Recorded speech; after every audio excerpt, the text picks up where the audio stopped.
হযরত শেখ সাদি একজন জগৎ বিখ্যাত কবি ছিলেন। ওনার একটা কবিতার কিতাব, যেই কিতাবের নাম হলো বোসেতা। এই কিতাবের মধ্যে উনি একটা তথ্য দিয়েছেন। হযরত শেখ সাদি বলেন, আমি একবার শহরের মধ্যে দিয়ে হাঁটতেছিলাম, হঠাৎ করে সামনের দিকে আমি যখন তাকাইলাম, একজন বৃদ্ধ মানুষ, একজন বার্ধক্যজনিত মানুষ সামনের দিকে আসতেছে। ও মুসলমান, আল্লাহর গোলাম, আল্লাহর বান্দা বলেন, ওই বৃদ্ধ আসার স্টাইল দেখে আমার দিলের মধ্যে কম্পন সৃষ্টি হয়ে গেল, আমার বডির মধ্যে কম্পন সৃষ্টি হয়ে গেল। আমি আস্তে করে রাস্তা থেকে সাইডে দাঁড়িয়ে গেলাম। ও মুসলমানের কারণ হলো, ওই বৃদ্ধ মানুষ একটা সিংহের পিঠে চলে আসতেছিল। ও মুসলমান, আল্লাহর গোলাম, এইবার যখন ওই বৃদ্ধ শেখ সাদির দিকে তাকিয়েছেন, ও মুসলমান, শেখ সাদির দিকে যখন তাকাইছেন, ওই বৃদ্ধের বুঝতে আর বাকি নাই যে শেখ সাদি একটু ভয় পেয়ে গেছে। ওই বৃদ্ধ শেখ সাদির দিকে তাকিয়ে ইশারার মাধ্যমে ডাক দিয়ে বলে, ওরে শেখ সাদি, তুমি কি আমার এই বিষয়টা দেখে আশ্চর্য হচ্ছ? ওরে শেখ সাদি, তুমি যদি শুধুমাত্র কেবলমাত্র একজনের সাথে কন্টাক্ট করতে পারো, শুধুমাত্র কেবলমাত্র এক মালিকের গোলামি করতে পারো, তুমি যদি শুধুমাত্র কেবলমাত্র এক মালিকের দেখানো রাস্তায় চলতে পারো, ও শেখ সাদি, শুধুমাত্র সিংহ নয়, গোটা বিশ্বের মধ্যে যত হিংস্র প্রাণী আছে সব তোমার গোলামি করবে। আল্লাহু আকবার। মধ্যে আসছে ইমামে আবু হানিফা রাহমাতুল্লাহি আলাইহি বলেন, আমার কাছে ফিকহের গবেষণার চাইতে এরকম মজলিসে বসে কিছু দ্বীনি কথা বলা এবং শোনা আমার কাছে উত্তম। সুবহানাল্লাহ। যেই ইমামের মাযহাব মেনে আমরা চলি, সেই ইমাম এত সুন্দর একটা কথা বলেছেন। ফিকহের গবেষণা অনেক দামি একটা কাজ। ইমাম আবু হানিফা বলেন, তার চাইতে বেশি মূল্য, তার চাইতে বেশি সম্মানী, তার চাইতে বেশি দামি আমার কাছে হলো এরকম দ্বীনি মজলিসে বসে কিছু দ্বীনি কথা বলা এবং শোনা। সুবহানাল্লাহ। আল্লাহ পাক রব্বুল আলামিন আমাদেরকে সেইখানে বসার তৌফিক দান করেছেন, বলি আলহামদুলিল্লাহ। হাদিস শরীফের মধ্যে আসছে, নবীজি সাল্লাল্লাহু আলাইহি ওয়াসাল্লাম বলেন, সাহাবীদেরকে ডেকে ডেকে বলেন, ও আমার সাহাবীরা, তোমাদের জীবনে এমন কিছু কাজ তোমরা করো যেই কাজটা দুনিয়ার কোনো উদ্দেশ্য নয়, কোনো সম্পদ বাড়বে সেই নিয়েতে নয়, তোমার সন্তানের জন্য নয়, স্ত্রীর জন্য নয়, বাবা মার জন্য নয়, শুধুমাত্র আল্লাহকে রাজি খুশি করার লক্ষ্যে এমন কিছু কাজ তোমরা করো। যদি করতে পারো, আল্লাহর হাবিব সাল্লাল্লাহু আলাইহি ওয়াসাল্লাম বলেন, কিয়ামতের দিন কঠিন মুসিবতের সময় মানুষের প্রত্যেকটা মানুষের পুরা জীবনের ভিডিও ফুটেজ আল্লাহ পাক রব্বুল আলামিন চালু করে দিবেন। সুবহানাল্লাহ। চালু করে দিবেন। মানুষ তার পুরা জীবনের সমস্ত ভিডিও ফুটেজগুলো দেখতে থাকবে। আর যারা অন্যায়ভাবে দুনিয়ার জমিনে চলেছে, তারা তখন চিল্লায় চিল্লায় বলবে, লা ইগাদিরু সগীরাতাও ওয়ালা কাবীরাতান ইল্লা আহসাহা। আল্লাহ, তুমি কেমন একটা কিতাব আমার সামনে নিয়ে আসলা, কেমন একটা ভিডিও, যার মধ্যে আমার জীবনের ছোট ছোট গুণাগুলোও ভিডিও রেকর্ড করা হয়ে গেছে। আল্লাহু আকবার। আল্লাহর হাবিব বলেন, ও আমার সাহাবীরা, তোমরা যদি কিছু কাজ শুধু আল্লাহর জন্য করতে পারো, আল্লাহ পাক রব্বুল আলামিন ওই কিয়ামতের ময়দানে ওই কাজগুলো দেখে দেখে তোমাদেরকে মাফ করে জান্নাতের মধ্যে দিবে। সুবহানাল্লাহ। আল্লাহর হাবিব বলেন, ও আমার সাহাবীরা, এমন কিছু কাজ তোমরা করো যে কাজ শুধু আল্লাহর জন্য, কারোর জন্য নয়। মাঝে মধ্যে আল্লাহর কাছে দুটা হাত তুলে বলো, আল্লাহ, অমুক দিন অমুক সময় আমি এই কাজটা করেছিলাম, সেই কাজটা কারোর জন্য করি নাই, শুধু তোমার জন্য করেছি। আল্লাহ, ওই ওসিলায় তুমি আমারে মাফ করে দাও। আল্লাহু আকবার। আল্লাহর হাবিব সাল্লাল্লাহু আলাইহি সাল্লাম বলেন, এইভাবে যদি তোমরা দোয়া করতে পারো, আল্লাহ পাক রব্বুল আলামিন অনেক সময় এই দোয়ার বরকতে তার জীবনের গুনাহ মাফ করে দেয়। সুবহানাল্লাহ। আল্লাহর হাবিব হাদিস শরীফের মধ্যে আল্লাহর হাবিব একটা মিসাল দিয়ে বুঝাইছেন। ও মুসলমান, ভালো করে বুঝবেন, আল্লাহর হাবিব সাল্লাল্লাহু আলাইহি ওয়াসাল্লাম ডাক দিয়ে বলেন, ও আমার সাহাবীরা, তোমাদের দুনিয়ার জমিনে এমন কিছু কাজ তোমরা করো যে কাজগুলো তোমার সন্তানের জন্য নয়, যেই কাজগুলো তোমার স্ত্রীর জন্য নয়, যেই কাজগুলো দুনিয়ার কোন সম্পদ বাড়ানোর জন্য নয়, যেই কাজ হবে শুধুমাত্র কেবলমাত্র একমাত্র আল্লাহর জন্য। তাহলে মাঝে মধ্যে তোমরা যখন দোয়ার মধ্যে বসবা, মাঝে মধ্যে যখন তোমরা দোয়া করবা, মালিকের কাছে যখন প্রার্থনা করবা, ওই বিষয়টাকে উল্লেখ করে করে বলবা, ও মালিক, অমুক দিন অমুক সময়ে আমি এই কাজটা করেছিলাম শুধু তোমার জন্য। ও আল্লাহ, ওই কাজের বরকতে তুমি আমারে মাফ করে দাও। ও মুসলমান, আল্লাহর হাবিব মিসাল দিয়ে বলেছেন, এইরকম ভাবে দোয়া করেছিল বনি ইসরাইলের 3 যুবক, 3 আল্লাহর বান্দা। ও মুসলমান, হাদিস শরীফের মধ্যে আসছে, আল্লাহর হাবিব সাল্লাল্লাহু আলাইহি ওয়াসাল্লাম বলেন, ও আমার সাহাবীরা, বনি ইসরাইলের আল্লাহর 3 বান্দা একদিন সন্ধ্যার পর বাড়ি থেকে বের হয়েছে। ও মুসলমান, হাঁটতে হাঁটতে গল্প করতে করতে বাড়ি থেকে বেশ দূরের দিকে চলে গেছে।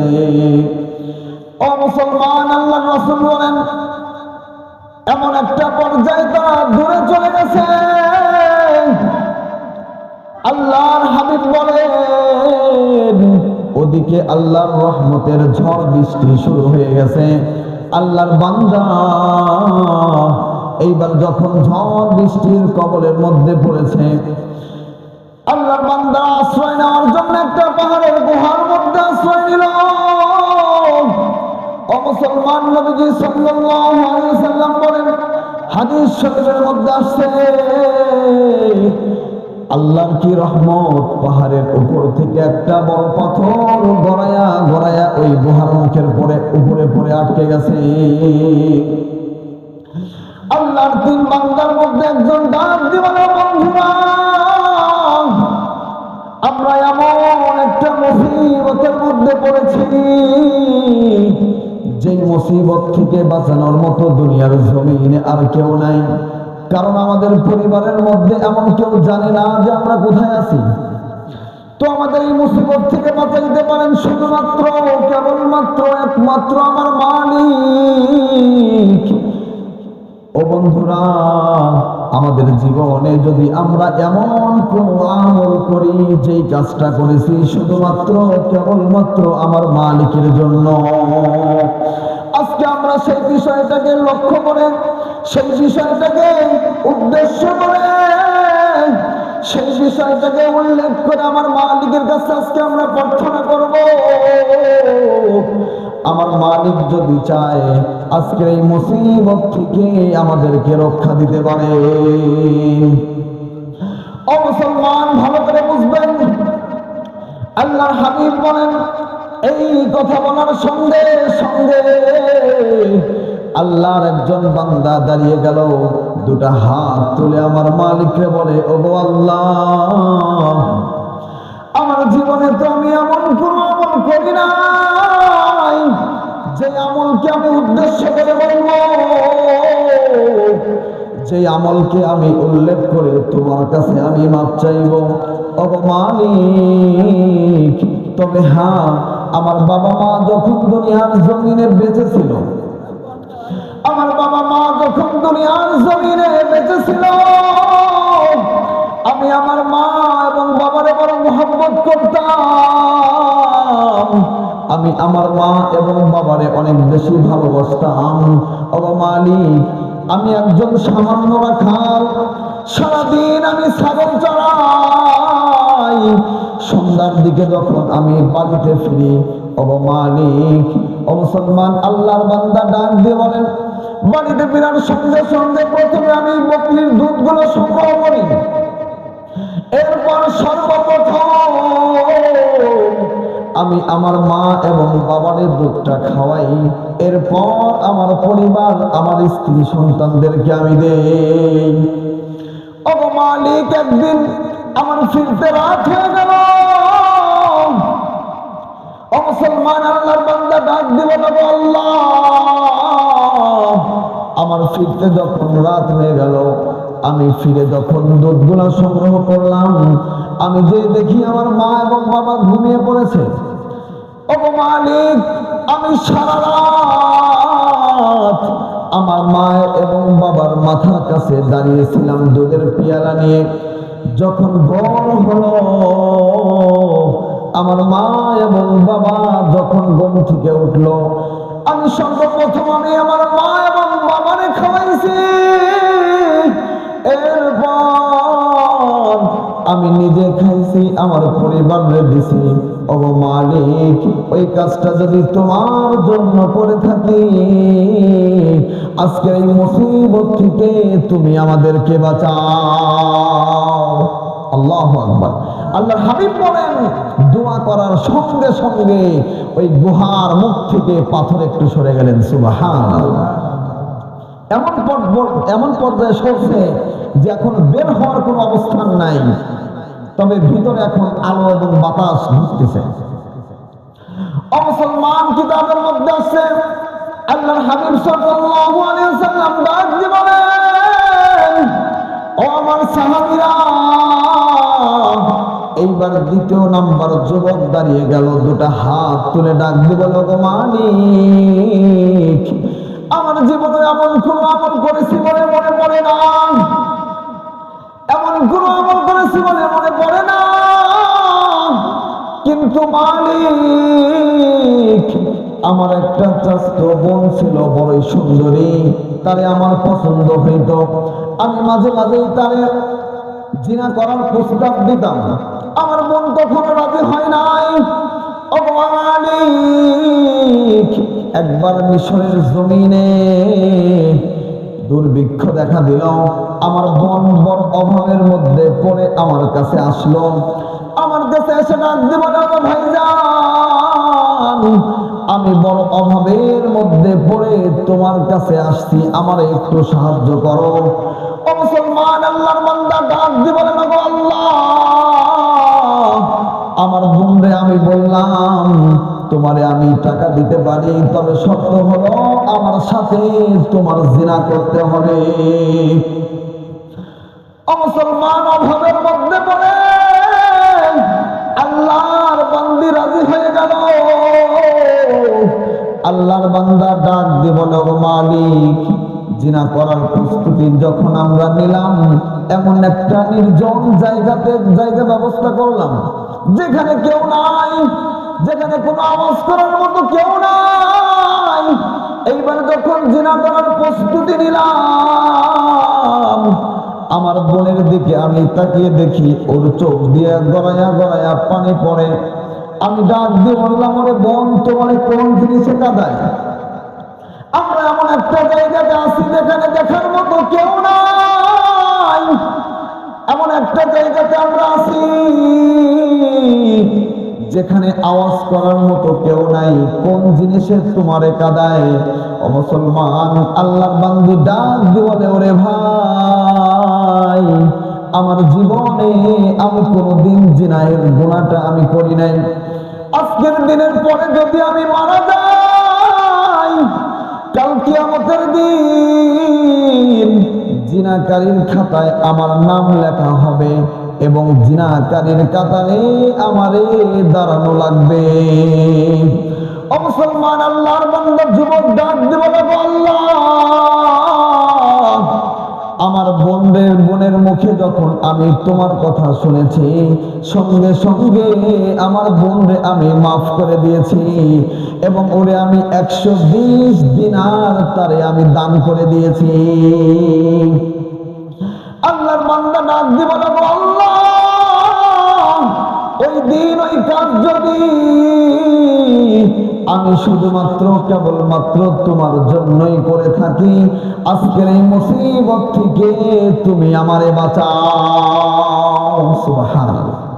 আল্লাহর হাবিব বলেন, ও আমার সাহাবীরা, এই কথা বলার সঙ্গে সঙ্গে ওই পাথর আরো একটু সরে গেল। সুবহানাল্লাহ।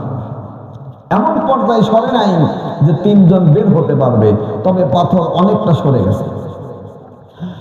ও মুসলমান, ভালো করে বুঝবেন, হাদিস শরীফের মধ্যে আসছে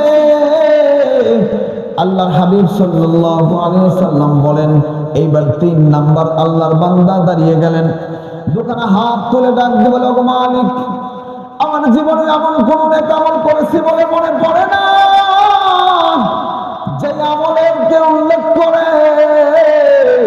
আজকে তোমার কাছে আমি মাপ চাইবো। ওগো মালিক, তবে আমার মনে পড়ে আমি একদিন আমার বাড়িতে একজন কৃষক কাজ করেছিল, কিন্তু সে মজুরি না নিয়ে চলে যায়। ওগো মালিক, আমি ওই কৃষকের টাকা দিয়া একটা ছাগল কিনে পালা শুরু করে দেই। ওগো মালিক, দীর্ঘ কয়েক বছর পর আল্লাহর বান্দা একদিন হঠাৎ করে আমার বাড়িতে হাজির। আমার এসে ডাক জীবনে, ভাই, তোমার বাড়িতে আমি একদিন কাজ করেছিলাম, কোনো পারিশ্রমিক আমি নেই নাই, আমার ওই টাকাটা আমারে দাও।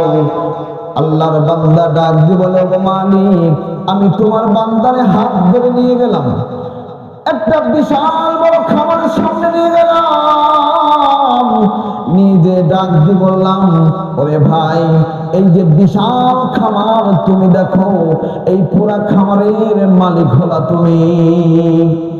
আল্লাহর বান্দা ডাক দিয়ে বলে, তুমি কি আমার সাথে মজা নাও? আমি সামান্য কিছু টাকা পাবো, তুমি এত বড় খামার তুমি আমাদের দিতেছ, তার কারণ কি? আল্লাহর বান্দা ডাক দিয়ে বলে, ও আল্লাহ, ওই আল্লাহর বান্দার টাকার মাধ্যমে যতগুলো ছাগলের পাল হয়েছিল আমি সবগুলো ছাগল তারে দিয়েছিলাম, একটাও কিন্তু আমি রাখি নাই। ওগো মালিক, ওই কাজটা যদি আমি শুধুমাত্র তোমার জন্য করে থাকি, ওই কাজটা যদি শুধুমাত্র তুমি মালিকের জন্য করি, আজকের এই মুসিবত থেকে ওগো মালিক তুমি আমাদেরকে বাঁচাও। আল্লাহু আকবার। আল্লাহর হাবিব বলেন, দোয়া করার সঙ্গে সঙ্গে পুরা পাথর সরে গেলেন, আল্লাহর বান্দারা মুক্ত হয়ে গেলেন। সুবহানাল্লাহ। এই জন্য আল্লাহর হাবিব বলেন, মাঝে মধ্যে এমন এমন কাজ তোমরা করো যে কাজটা দুনিয়ার কোন মানুষের জন্য নয়, শুধু আল্লাহর জন্য।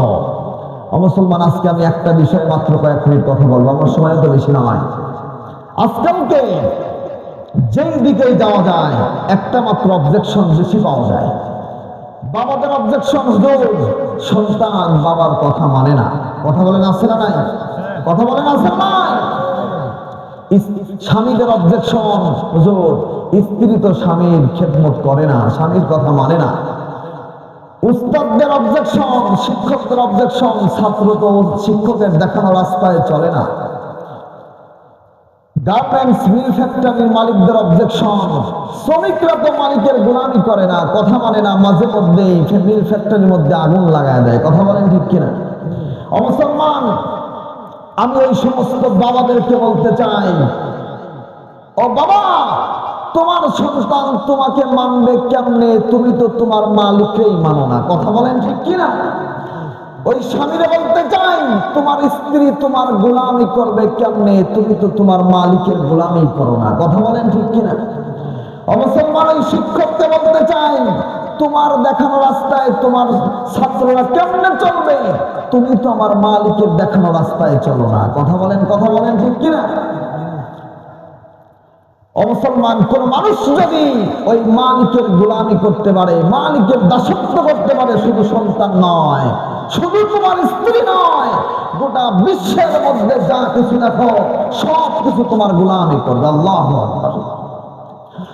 মুসলমান, একটা মিসাল দিলে ভালো বুঝবেন। জামানার শ্রেষ্ঠ একজন আলেম ছিলেন, যার নাম হলো শেখ সাদী। হযরতে শেখ সাদি রহমাতুল্লাহি আলাইহি একজন জগৎ বিখ্যাত আল্লাহওয়ালা ছিলেন। শুধুমাত্র আল্লাহওয়ালাই ছিলেন তা কিন্তু নয়, হযরতে শেখ সাদি একজন জগৎ বিখ্যাত কবি ছিলেন। ওনার একটা কবিতার কিতাব, যেই কিতাবের নাম হলো বোসেটা, এই কিতাবের মধ্যে উনি একটা তথ্য দিয়েছেন। হযরতে শেখ সাদি বলেন, আমি একবার শহরের মধ্যে দিয়ে হাঁটতেছিলাম, হঠাৎ করে সামনের দিকে আমি যখন তাকাইলাম, একজন বৃদ্ধ মানুষ, একজন বার্ধক্যজনিত মানুষ সামনের দিকে আসতেছে। ও মুসলমান, আল্লাহর গোলাম, আল্লাহর বান্দা বলেন, ওই বৃদ্ধ আসার স্টাইল দেখে আমার দিলের মধ্যে কম্পন সৃষ্টি হয়ে গেল, আমার বডির মধ্যে কম্পন সৃষ্টি হয়ে গেল। আমি আস্তে করে রাস্তা থেকে সাইডে দাঁড়িয়ে গেলাম। ও মুসলমানের কারণ হলো, ওই বৃদ্ধ মানুষ একটা সিংহের পিঠে চড়ে আসতেছিল।